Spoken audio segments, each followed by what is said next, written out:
There are days when the season flips upside down without warning, and today is exactly that kind of day for the Bolt fam. There's one detail hiding in plain sight that can turn a dream into something real. A behind-the-scenes shift that reshapes the AFC picture, and a decision that's going to split the fan base down the middle. And there's more. A piece that looked forgotten might end up being the turning point for this offense. You won't believe what we've got today, so hit that like button, subscribe to the channel, and let's get into it. Because I know you're still feeling that, how did we pull that off? After the Eagles and Chiefs games. 2 improbable wins, pure Chargers drama, heart racing, everything on the edge, and still season defining. And that's the trap. The moment you think the biggest moment already happened is when the season quietly opens a door nobody was even watching. Now look at week 16. Dallas is up next. And there's a real chance they take the field with nothing left to fight for depending on what happens before kickoff. I'm not talking about quitting, I'm talking about context. When the math takes a team out, the temperature changes, the urgency shifts, the risk-taking changes. For us, that could mean a rare chance to breathe and play smart without needing another miracle just to survive. But don't get it twisted. Even with more breathing room, we can't hand out gifts. This team has lived on patches, injuries, and last-second adjustments all season. So the plan has to be simple and ruthless. Protect Justin Herbert, control the pace, and let Jesse Minter's defense keep doing what it's done all year. Suffocate. Because if you give Dallas life with one careless mistake, the story flips instantly. Here's what nobody wants to say out loud. The division is still alive. Small? Sure. But alive. The Athletics NFL playoff simulator has the Chargers at a 9% chance to win the AFC West right now. Cold numbers can scare you, I get it. But the trigger is real. If the Chargers win and the Broncos lose in week 16, that number jumps to 26%. That's not a fantasy anymore, this is getting real. And if we handle business in Dallas, the pressure shifts to Denver against a Jaguars team that's on fire. Jacksonville has won 5 straight, and their offense is clicking in a way we've only seen in rare stretches of Trevor Lawrence's career. Denver might look better on paper, but this is not a comfortable matchup. And if both the Jaguars and the Chargers win, the stretch run turns into chess. Even if Denver bounces back next week against the Chiefs, the Chargers can stay alive by handling the Texans, and then you're talking about a Week 18 showdown that could decide the division. That's how you end up staring at a Week 18 matchup that could decide the division. Better odds than most fans could have imagined at certain points this season, and it makes this final stretch a whole lot more interesting. And while everybody's running playoff math, another debate has exploded and split Bolt fam right down the middle. One of those topics that feels obvious at first until you actually stop, breathe, and think. And it all started with a big name suddenly hitting the market. Matthew Judon. Available? 4-time Pro Bowler. A guy with a history of hunting quarterbacks. In another season, that headline alone would have fans screaming, "Sign him right now." And that's exactly what happened. Timelines melting down, people begging for a veteran edge rusher, talking about how you win in January with pass rush. But the NFL doesn't pay out for old resumes.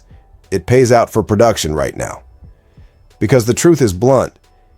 Judon hasn't been good this season. 13 games with the Dolphins, 0 sacks, 0. And it's not just one cherry-picked stat. In PFF's defensive end rankings, he's dead last. 112 out of 112. That's not bad luck. That's a signal. And here's the part that gets ignored. The Chargers don't need this. This defense is already one of the best units in the league. Second overall. Top 5 in passing yards allowed, sacks, third down defense, and red zone stops. They've given up just 12 passing touchdowns all season. For perspective, the Cowboys have allowed 31. That's not even the same world. With Khalil Mack back, Tuli Tuipolo 2 taking a real leap, and Odafe Oweh fitting as a rotation piece, the pass rush is working because of the system, not because of a splashy headline. Jesse Minter built a machine that pressures with discipline, closes throwing windows, and forces mistakes. Dropping Judon into that doesn't fix a problem, it creates new ones. Snap counts, chemistry, expectations, all for a payoff that, right now, is hypothetical. If there's a veteran move to make, it should be on the other side of the ball. Offensive line help. Somebody to keep Herbert upright. Somebody to make sure this offense doesn't die from accumulated hits. That's where the impact is immediate. So let me throw it back to you. Do you want a famous name to win the timeline, or do you keep an elite defense intact and invest where it actually hurts? Because playoff football isn't about noise. It's about picking the right battle. And speaking of looking outside for answers, while everyone was begging for trades, pleading for any veteran Band-Aid, the solution was sitting right here the whole time, wearing powder blue, waiting for one thing, a real chance. And honestly, this might be the most symbolic story of our season, a mix of stubbornness, redemption, and that classic moment where the fan base turns out to be right. This year has been defined by chaos up front.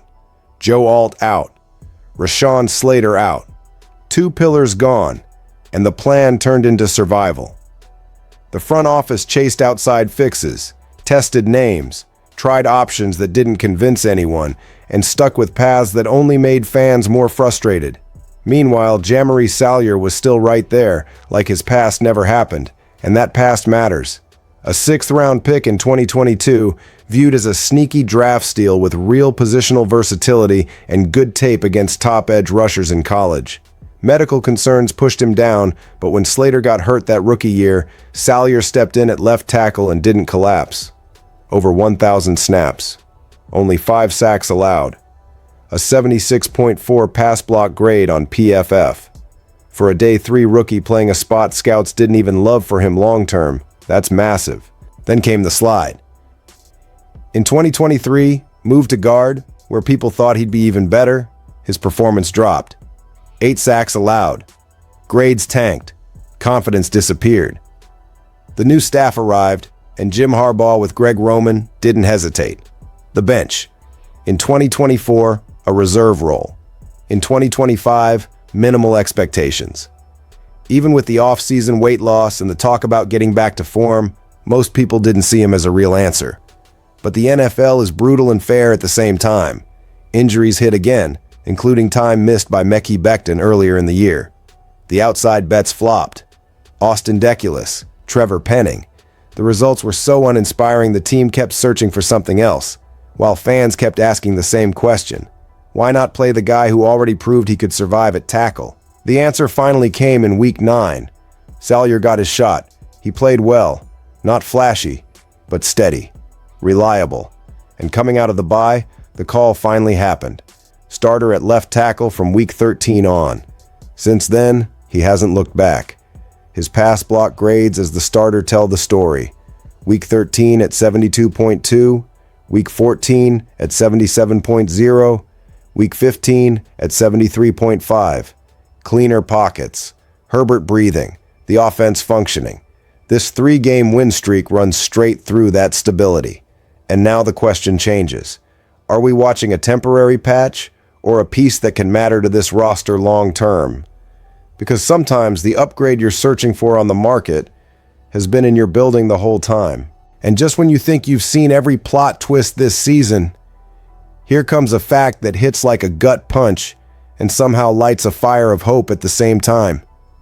It's been a minute. A long minute. The last time the Chargers made the playoffs in back-to-back seasons, Phillip Rivers was still in his 20s, fresh into the QB1 role after the Drew Brees era, and the team was still in San Diego. From 2006 through 2009. That's basically another lifetime in the NFL. And that's exactly what this Jim Harbaugh era is positioned to challenge. That gritty 16-13 win over the Kansas City Chiefs wasn't just another close game. It pushed the Chargers to 10-4, and it also meant the Chiefs will miss the postseason for the first time since 2014. That's not just a win, it's a statement. Yes, Denver won again. 34-26 over the Green Bay Packers, and they're still sitting on top of the AFC West at 12-2. They've stacked 11 straight wins. We're not going to pretend the division is easy. But while the Broncos are sprinting out front, the Chargers are holding something priceless. Control. Control of the wild card spot, control of the urgency, control of the week-to-week mission. And it doesn't feel like luck. It feels earned. Here's why Week 16 matters so much. It starts in Dallas. The Cowboys have dropped 2 straight, giving up 78 points in that stretch. That doesn't make it automatic, but it absolutely makes it winnable. And if the Chargers go into AT&T Stadium and get that win, the dominoes start falling. One loss by either the Texans or the Colts, and the Chargers clinch a playoff spot right now. No Week 18 desperation, no last-second praying. And then comes the emotional dilemma for fans. It's not very likely the Texans lose to the Raiders, who haven't won since October 12th. So if the Chargers take care of business, the cleanest path is hoping the Colts lose to the 49ers on Monday Night Football. It's weird to root against Phillip Rivers in any form, but business is business. There are wilder clinching scenarios with ties, but let's be real, those aren't the ones you build a plan around. The core truth is simple. The Chargers are one win away from turning expectation into reality. After years living in the land of almost, if and next year, this team can lock it up in December. And even if the division still feels far, it's breathing. There's Week 18. There's another date with Denver. There's pressure building on the other side. And when a team learns how to win ugly, it becomes dangerous. Really dangerous. Bottom line, this season is showing something we rarely get from the Chargers. Maturity. Improbable wins, the right decisions, internal answers stepping up, and a playoff path that's no longer a fantasy. The AFC West still flickers in the distance. The wild card is right there, and this roster has proven it won't fold when the heat rises. So let me hear you.